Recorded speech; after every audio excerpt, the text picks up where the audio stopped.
MIN 뉴스입니다. 2022년 2월 24일 제24회 중국 베이징 동계올림픽이 끝나자마자 시작된 러시아의 우크라이나 침공 전쟁은 3년째 진행 중이다. 기존 전쟁과 큰 차이점은 드론의 활용이 두드러지고 있다는 것이다. 테러 소탕이나 소규모 전쟁에서 반군을 상대하는 기존 전쟁과 달리 대규모 국가 간 전쟁에서도 드론은 정찰, 자폭, 통신 등 다양한 기능을 수행하여 전쟁의 핵심으로 부상하고 있다. 드론은 보통 무인기 전체를 통칭하는 용어로 널리 사용되고 있다. 멀티콥터는 프로펠러 숫자에 따른 분류 개념에 의한 용어다.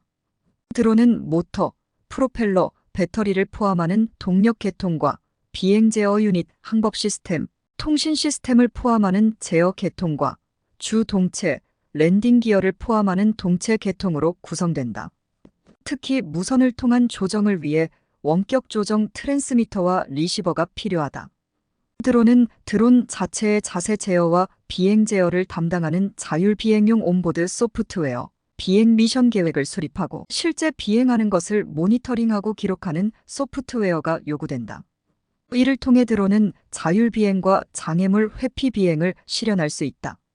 드론의 자세 제어는 삼축 자이로, 삼축 가속도, 삼축 방향의 각 센서를 포함하는 자세 측정 장치에 의해 이루어지며 기압계, GPS 수신기 및 전방, 후방, 하방의 카메라 설치를 통해 접근, 감지 및 충돌 감지가 수행된다.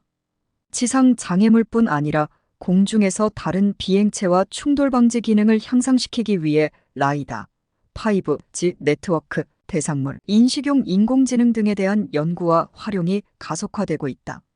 미국 연방항공청에 따르면 쿼드콥터가 24시간 동안 70데시벨을 초과하는 소음을 만들어내서는 안 된다고 규정할 정도로 드론은 소음 문제에 민감하다. 소음을 줄이기 위해 프로펠러 끝단에 둥근막 형태인 슈라우드를 설치하는 방법이 제한되고 있다. 슈라우드는 날개 끝단의 와류를 줄여 소음을 줄이고 프로펠러의 효율도 높여주며 프로펠러의 날개를 충격에서 보호한다. 다만 드론이 좌우로 수평 비행하거나 전진 비행을 시도할 때 슈라우드로 더 큰 항력이 발생해서 비행 속도를 저하시킬 수 있는 단점도 있다. 또한 날개의 끝단을 변형한 저소음 프로펠러를 사용하는 방안도 제시되고 있다. 날개 끝단이 회전 반대 방향으로 구부러져 있는 저소음 프로펠러는 일반 프로펠러보다 더 얇고 더 길다. 다만 저소음 프로펠러는 일반 프로펠러보다 더 쉽게 부러질 수 있고 슈라우드 프로펠러보다 효율이 떨어지는 단점이 있다. 배터리는 현재 리튬이온 전지가 사용되고 있으며 양극과 음극 사이를 리튬이온이 이동하면서 충전과 방전을 하는 2차 전지다. 리튬 폴리머 전지는 전해질로 겔 상태의 폴리머 고분자를 이용하는 리튬이온 전지의 일종이다. 차세대 전지로는 내구성 향상과 대형화의 성과가 도출된 리튬 유황 전지가 있으며 양극의 유황, 음극의 리튬 금속 화합물을 사용하여 리튬이온 전지보다 4배 이상의 에너지 밀도를 갖는다. 향후에는 고체의 전해질을 사용하는 전고체 전지, 나트륨이온 전지 등이 기대되고 있다. 배터리 열폭주 문제를 완화할 수 있을 것으로 기대를 모으고 있다.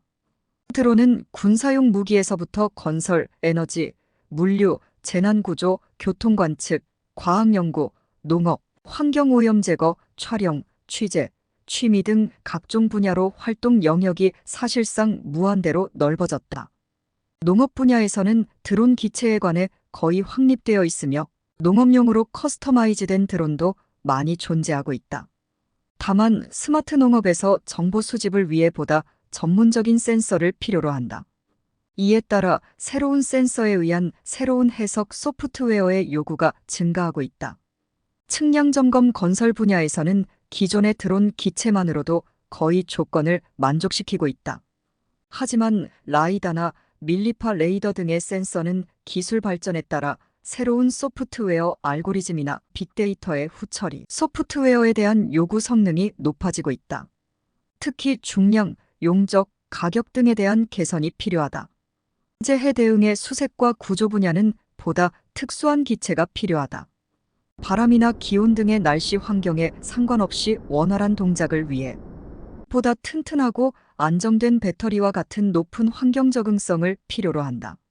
드론 기체에 대해 보다 안전하고 내구성 있는 기체로 개선할 필요가 있다. 보다 긴 비행, 보다 많은 적재량, 화물의 탑재와 릴리스의 구조 등에 대한 개선이 필요하다. 또한 완전 자율 항법에 대해서도 원거리 이미지 전송, 통신 및 다수 기체의 비행을 위한 안전 운항 관리 시스템 등의 사회 기반이 요구된다. 물류 업무에 투입되는 드론에 관해서는 드론 기체의 신뢰성, 내구성, 안전성에 관해 증명이 가능한 수준으로 품질 보증이 요구된다. 이에 따라 하드웨어의 개선에서부터 장애물 회피를 하는 완전 자율 비행이 가능한 센싱, 비행 중에 인공지능을 이용한 고장 해석이나 위험 해석이 가능한 대내형 드론의 등장이 기대되고 있다. 승객 드론 분야에서는 도심항공교통이 대두되고 있으며 국내에서도 국토교통부가 2025년 상용화를 천명하고 있다.